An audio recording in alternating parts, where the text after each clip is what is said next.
Just a friendly flight attendant demonstrating safety procedures until three hijackers tried to take Flight 447, and she revealed why she always checked every passenger's face twice.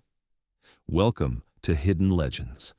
Before we begin this intense story of hidden protection and split-second decisions, tell me in the comments what city you're watching from today. And if stories like this deserve to be told, hit that subscribe button. Jessica Turner adjusted her navy blue United Airlines uniform and checked her appearance in the galley mirror one final time. At 31, she'd been a flight attendant for 6 years, and United Flight 447 from Los Angeles to New York was her regular Tuesday route. The Boeing 737 carried 180 passengers, and Jessica knew this aircraft like her own apartment. "Good morning, passengers, and welcome aboard United Flight 447, she announced over the intercom with the warm, professional voice that had earned her countless compliments. "We'll be demonstrating our safety procedures shortly." As Jessica moved through the cabin checking seatbelts and overhead compartments, her eyes swept each passenger with practiced efficiency. To her colleagues, she appeared to be doing routine safety checks. To anyone trained in threat assessment, her systematic visual sweep looked like something else entirely. 3 passengers caught her attention. Row 14. A. Middle Eastern male, late 20s, nervous energy, checking his watch repeatedly. Row 22. C. Caucasian male, 30s, unusually alert for someone on a cross-country flight, bulge under his left armpit suggesting concealed carry. Row 31.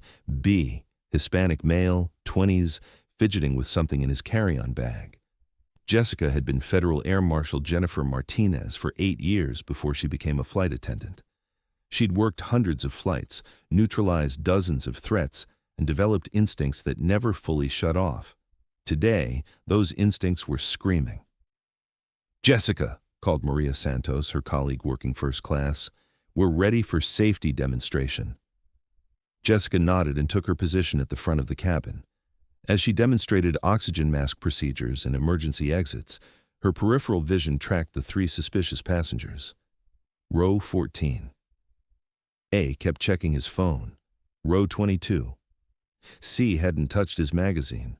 Row 31B was sweating despite the cool cabin temperature. "In the unlikely event of a water landing," Jessica continued, "your seat cushion can be used as a flotation device." What she didn't say was that she'd spent years calculating angles of fire, identifying potential weapons, and positioning herself to neutralize threats in the confined space of an aircraft cabin. Skills she'd promised herself she'd never need again. At 10,000 feet, as the captain turned off the seatbelt sign, Jessica's worst fears materialized. The man in 14A stood up abruptly and walked toward the front of the plane. Not unusual, passengers used lavatories constantly. But Jessica noticed he didn't go to the bathroom. He stopped at row 8 and made eye contact with the man in 22C. Signal received. Plan activated. Jessica felt her pulse quicken, but her face remained calm. She moved toward the galley, ostensibly to prepare beverage service, but really to access the locked compartment where her credentials were hidden. She'd kept them current, despite leaving the Air Marshal service 6 years ago. "Ladies and gentlemen," came the captain's voice over the intercom, "we've reached our cruising altitude of 35,000 feet. Flight attendants, you may begin cabin service." That's when everything changed. The man from 14A reached into his jacket and pulled out what appeared to be a small explosive device. "Nobody move," he shouted in accented English. "This aircraft is now under our control." Passengers screamed. Children cried. The man in 22C stood up, revealing a pistol. The third man in 31B moved toward the cockpit door. Jessica's training kicked in automatically. In the span of 2 seconds, she assessed the threat. 3 coordinated hijackers, 1 with explosives, 1 armed, 1 moving to breach the cockpit. Standard protocol would be to comply and wait for law enforcement response after landing. But Jessica wasn't standard protocol. She was Air Marshal Jennifer Martinez, and these terrorists had just threatened 180 innocent lives.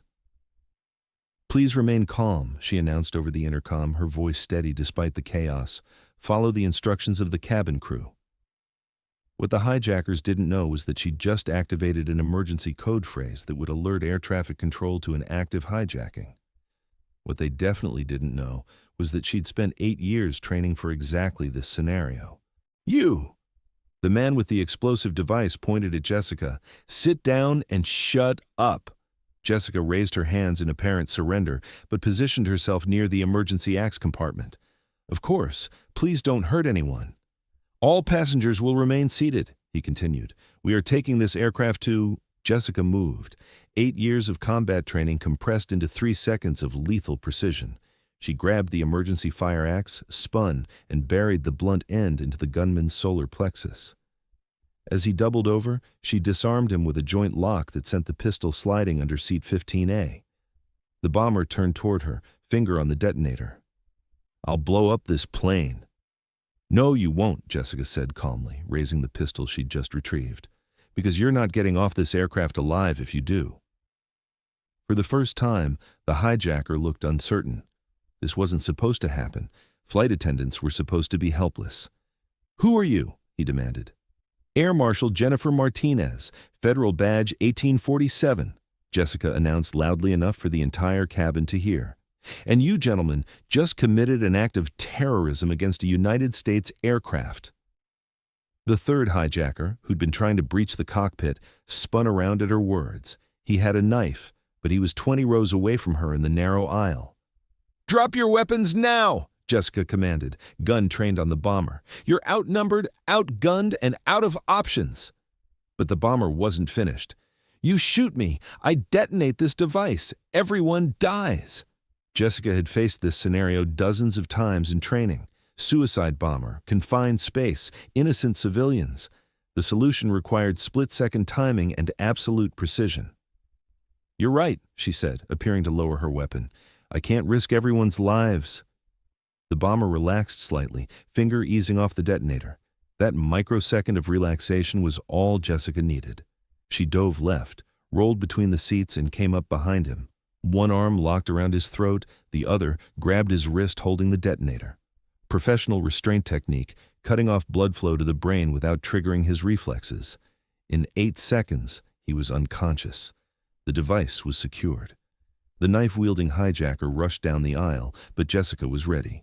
As he raised the blade, she caught his wrist, twisted, and sent him crashing into the seat armrests. The knife clattered harmlessly to the floor. Silence filled the cabin.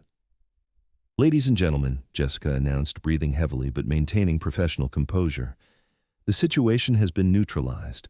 Please remain seated while we secure the cabin." Passengers stared at her in shocked silence. The friendly flight attendant who'd been serving coffee and demonstrating safety procedures had just single-handedly neutralized 3 armed hijackers. "Ma'am," called a passenger from row 12, a man in his 50s wearing a military haircut. That was incredible. Jessica was already moving to secure the unconscious hijackers with zip-tie restraints from the emergency kit. "Just doing my job, sir." "Your job? You're a flight attendant." "I am now," Jessica replied, checking the pulse of the unconscious bomber. "But I was Air Marshal Jennifer Martinez for 8 years before that." Captain Roberts emerged from the cockpit, having received the all-clear signal. "Marshal Martinez, I thought you looked familiar. What's the situation?" "3-man hijacking team, all neutralized. We'll need FBI and bomb squad on arrival at JFK." The captain nodded and returned to the cockpit to coordinate with air traffic control and law enforcement. Maria Santos approached Jessica cautiously.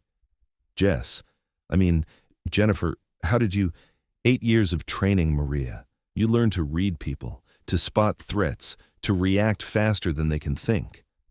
But why didn't you tell us? Why become a flight attendant?" Jessica looked around the cabin at the 180 passengers she'd just saved. Business people, families, children, elderly couples. All alive because she'd been in the right place with the right skills. "Because I got tired of living in constant threat assessment mode," she said quietly. "I wanted to help people in a different way, make their journeys comfortable instead of just safe.